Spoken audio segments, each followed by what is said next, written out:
여러분, 레드웨이브라. 쉽게 말하면 공화당이 중간선거에서 압승을 하는 것을 레드웨이브라고 이야기합니다. 그런데 미국 중간선거에서 공화당이 압승을 못하고 있습니다. 쉽게 말하면 박빙이에요. 박빙. 하원에서는요, 다수당이 될 것 같아요. 다수당이. 그래봤자 3석 내지는 4석이 많은, 한 3석 정도 많을 것 같은데 3석 정도 많은 그런 상황이 될 수밖에 없을 겁니다. 압승이 없어요. 압승이. 게다가 상원은요. 상원은 조지아주가 지금 선거가 제대로 안 되거든요. 그러면 이게 50대 공화당이 50이라고 하고요. 민주당이 49 이렇게 될 가능성도 큽니다. 그리고 조지아주는 다음 달까지 가서 결선 투표를 해야 되니까 그때 가봐야지 압니다. 그런데 49라고 하더라도요. 미국의 부통령이 당연직으로 여기는 상원의 어떤 투표권을 가지고 있기 때문에 50대 50인 거예요. 민주당이 부통령 가지고 있잖아요. 50대 50인 거예요. 그러면 조지아주에서 선거가 결판이 날 텐데 이것도 만만치가 않습니다. 지금 현재까지는 보면 박빙이거든요. 박빙. 민주당 후보가 좀 우세를 보이는 것은 사실입니다. 우세를 보이는 거. 민주당 후보는요. 개표가 현재 75%가 됐는데 라파엘 워녹 민주당 후보는요. 49.4%를 지금 확보하고 있고요.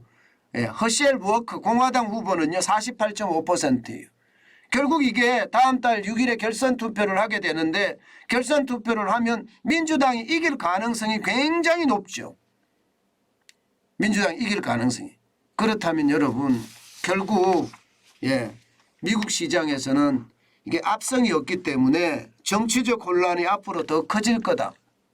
시장은 그렇게 읽고 있는 거예요. 시장이 그렇게 읽으면 여러분 시장은 어떻게 될까요? 불안하다. 불확실성이 크다. 이렇게 읽히는 거잖아요. 결국 시장은 떨어지게 돼 있습니다. 오늘 보면 여러분 나스닥 같은 경우는 2.44% 이건 폭락입니다. 259.38이 빠졌고요. 1356.82로 마감했습니다.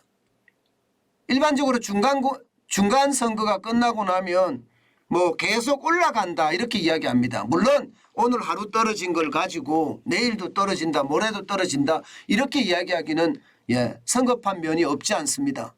그렇지만 일반적으로 중간선거가 끝나고 나면 올라가는 게 일반적인데 이게 떨어지니까 시장이 좀 다르네 지금 이렇게 읽고 있는 겁니다. 게다가 말입니다. 나스닥만 이렇게 떨어졌느냐? 아닙니다. 블루칩 지수의 어떤 핵심이라고 이야기하는 S&P 500 지수도 2.08%가 떨어졌습니다. 79.52가 빠져서 3,748.59로 마감했습니다.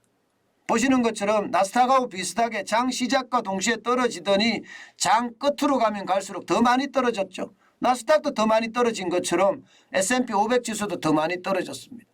다우산업지수도 마찬가지입니다. 1.94%가 떨어졌습니다. 644.58이 빠져서 33,000이 순식간에 붕괴됐습니다. 32,516.25로 마감을 했습니다.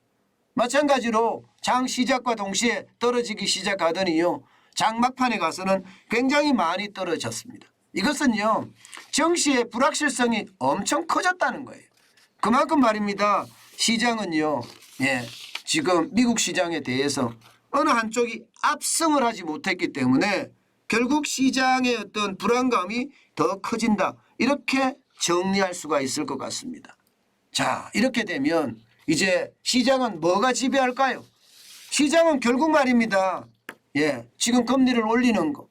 금리를 계속해서 속도를 빨리 해서 긴축을 할 것인가에 대한 문제. 여기에다가 인플레이션에 대한 문제, 소비자 물가가 어떻게 될 것인가에 대한 문제. 당장 말입니다. 9월에 8.2%였는데 10월에 소비자 물가 내일 새벽에 발표가 되죠. 만약에 10월에 소비자 물가가 7자를 그렸다 이러면 좀 여유가 있겠죠. 내일 아마 주식시장도 오를 수 있겠죠.